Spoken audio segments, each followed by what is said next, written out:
Hey everybody, John here. Thanks for joining. Today's video is all about the future for Tesla. I want to point out really quick, my previous video talked about a flaw, an issue in parking lots with version 12.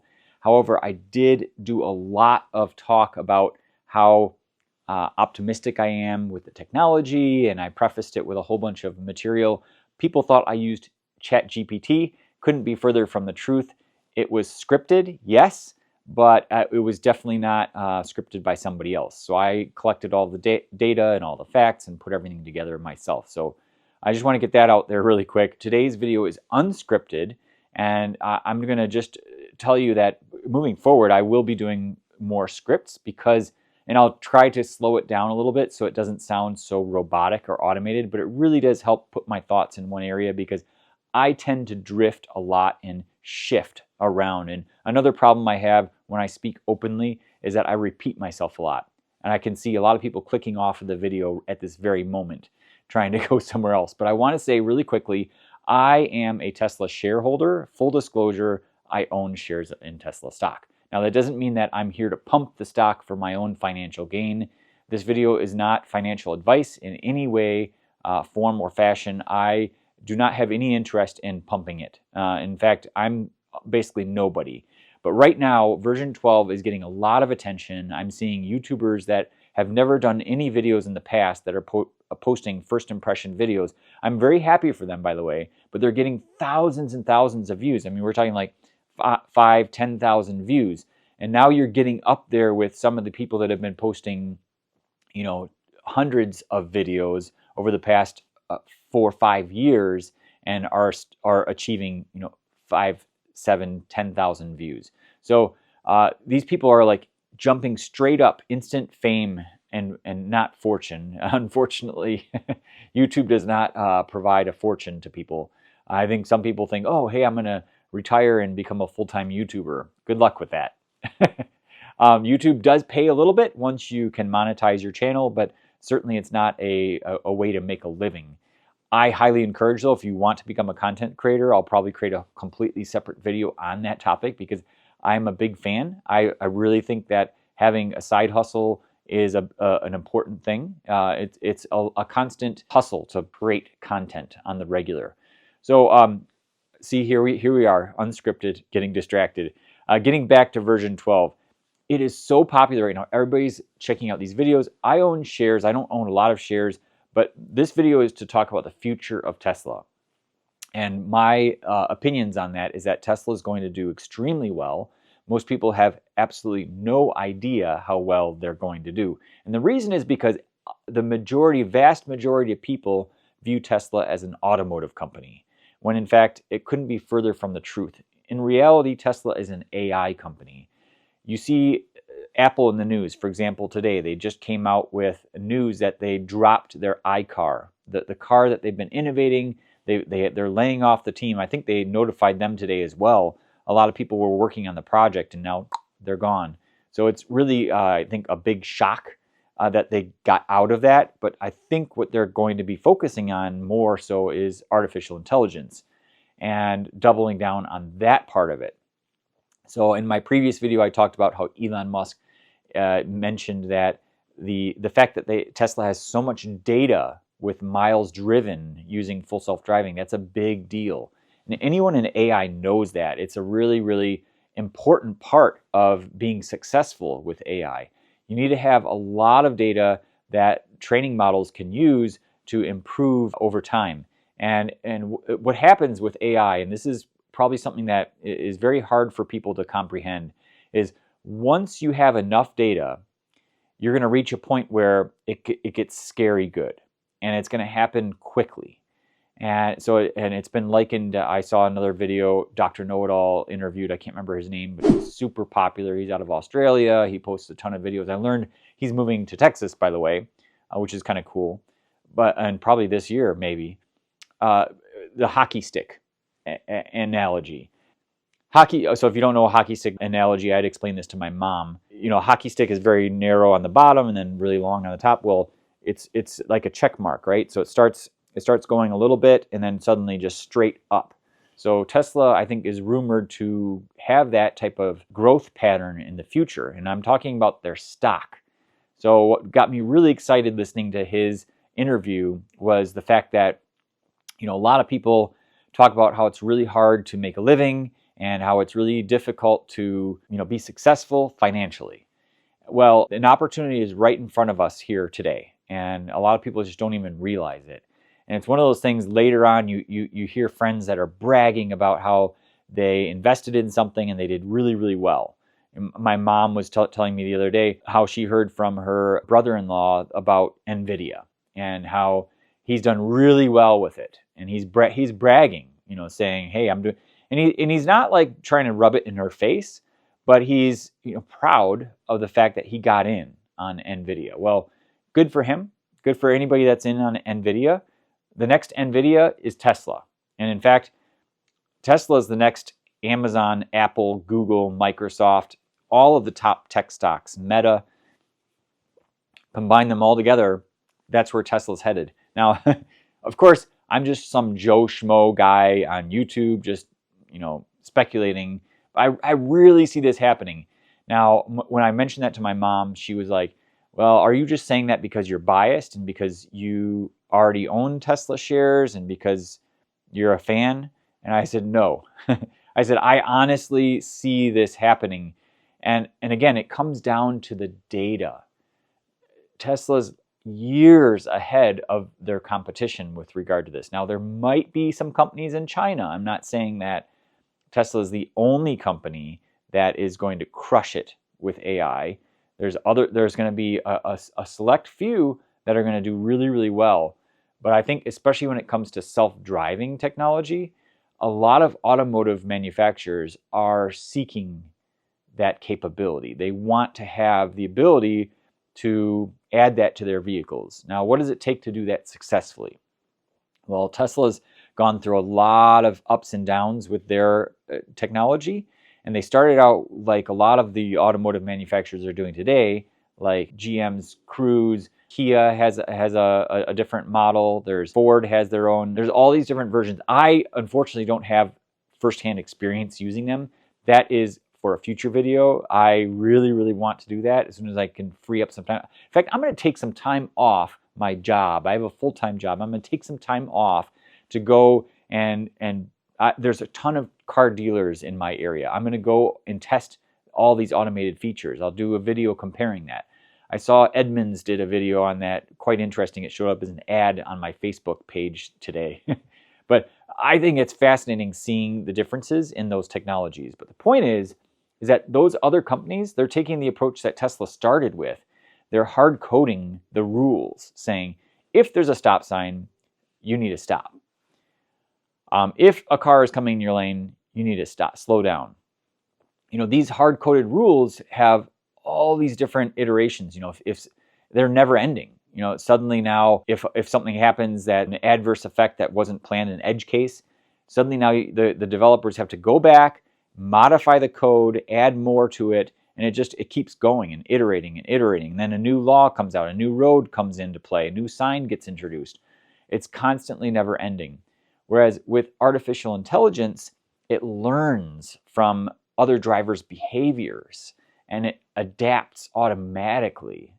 And that is really powerful. It's hard to understand, but AI is even for the people that develop the algorithms for AI, even the guy that developed ChatGPT had a hard time understanding how it was working. You see this in a lot of the history of technology where someone makes an empirical discovery. They have no idea what's going on, but it clearly works. And then as the scientific understanding deepens, they can make it so much better. The guy that built GPT-1 sort of did it off by himself and saw this, and it was somewhat impressive. But no deep understanding of how it worked or why it worked.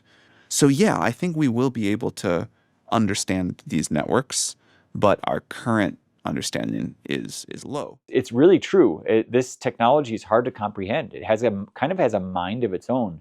So a little bit scary and sci-fi-ish to think that it can kind of have its own brain and grow and do things on its own. But that is really what happens. It's quite amazing. I mean, this story is very old about an AI chess player. I can't remember the name of it. That ended up beating like the world champion. And the way that it did that is it received immense amounts of training data, just tons of games and like a simulation. In a simulation environment, it just simulated tons of different possibilities, and it just used those rules in conjunction with all the training data, and it learned on its own.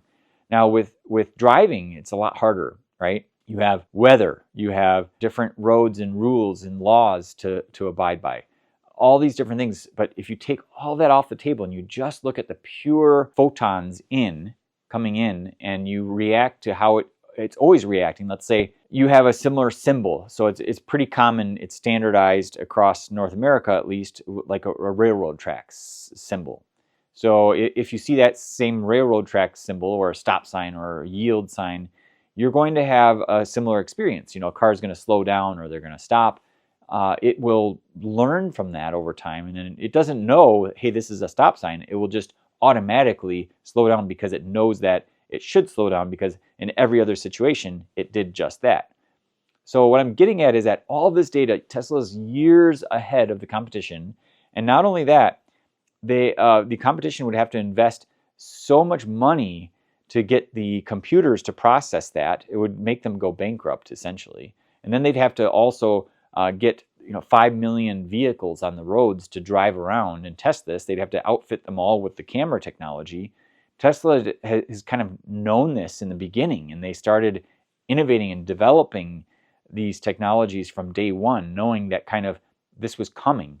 So absolutely fascinating that they saw this early on. And most people, like I said, have no idea what's coming. I mean, imagine you need some groceries. They have now, like at Aldi, there's an Amazon Fresh store near me. They have pickup. You can order online, go to like a pickup space, and then someone will walk the order out to your car. Imagine you tell your car to just go grab groceries, and you're just sitting there on your phone, and it's like a Zoom call with your car, and you say, okay, roll down the window, and you can just talk through your car's speakers, say, hi, you can put it in the car, thank you. And then your car closes the window and drives away. That is coming, and it's coming a lot sooner than I think people realize.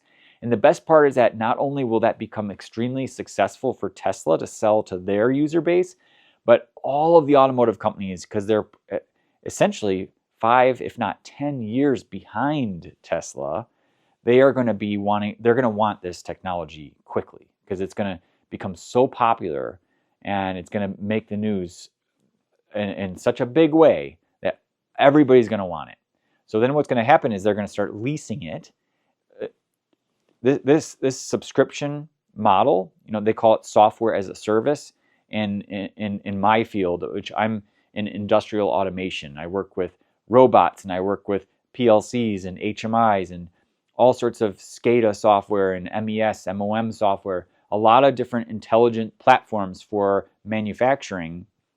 What happens is that this software as a service becomes really successful. And you don't need to just look in my industry.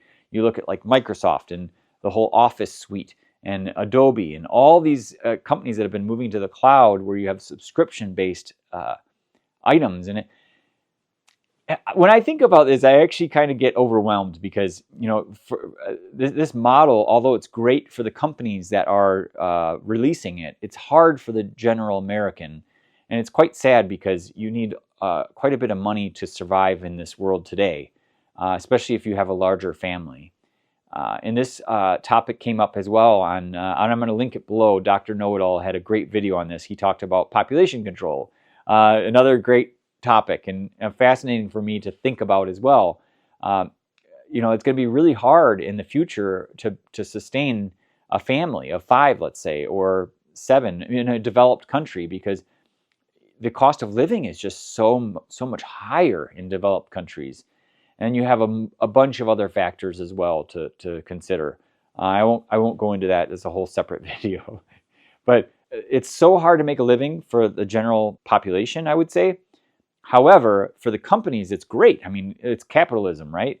They're able to sell more with essentially doing less. And that's what AI is all about. It learns on its own. You don't need to have all these people deploying and servicing their base. The software is going to do all the work for them.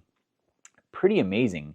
Now with robots, it's a big debate in my industry, and a lot of people that are in the robotics area. I'm not personally like selling robots or working directly with them. I have in the past, but it's a big debate there, and a lot of the people that are in that industry, they say, oh, robots aren't going to take our jobs. The whole mindset there is that they are allowing humans to work more effectively in other areas. So it's not that you're letting people go, you have to hire more people so they can program and maintain the robots. But to be honest with you, I think especially with Optimus, those are going to take jobs. And it's going to take a while, right? It's not going to happen overnight, but robots are definitely going to eliminate humans' jobs, especially when you combine it with large language models. It's going to be pretty amazing what's going to happen in the future. Now, how practical is that going to be in the next 5 years? I don't know. How practical in the next 10 to 20 years? I think we are living in unprecedented times. We're going to see huge step changes with technology moving forward, and it's really, really exciting. So I am, full disclosure here, I don't care about sharing my age. I'm 43 years old. I wish I was maybe 30 or 20, because this is just such an exciting time. I have one foot in the analog world, another foot in the digital world, and it's great because I have that experience of growing up without having cameras everywhere. So a lot of the old stuff growing up is just MIA. You have no idea what I did when I was 10, 12, 15. Even going up until 19, there really wasn't much with computers. And when I was 20, it was 2000. And then that's when things started really taking a big shift. Amazon started becoming a thing. Google came out, Gmail. So that year was pretty instrumental, I would say, in the history of the internet. The point is that there's going to be a huge step change. Tesla's going to go straight up vertically. People have no idea. And one point that was mentioned, which I loved, is that if you are having a hard time making a living, take a full year's salary, if you have that in savings, for example, and take a risk. Put it in Tesla. Now, I would never advocate for taking all of your savings and putting it into one stock, but certainly I think it's worthwhile to take a relatively calculated, a large risk on Tesla at this point, because I do firmly believe that it's going to be a big change in the future. Those are my thoughts and opinions. Let me know what you guys think in the comments below. If you like this unscripted approach or you'd rather have more structured content moving forward. I kind of like a mix of both, but hope you guys enjoyed this one. I look forward to seeing you in the next video. Please hit the like button, subscribe. My subscription base is so low. I'm trying to bring it up. And a lot of people watch my videos, but they never subscribe. Can't figure out why. Maybe it's because I don't have any hair. I don't know. Please subscribe if you enjoy my content. I love all of you. Thank you so much. Have a great day.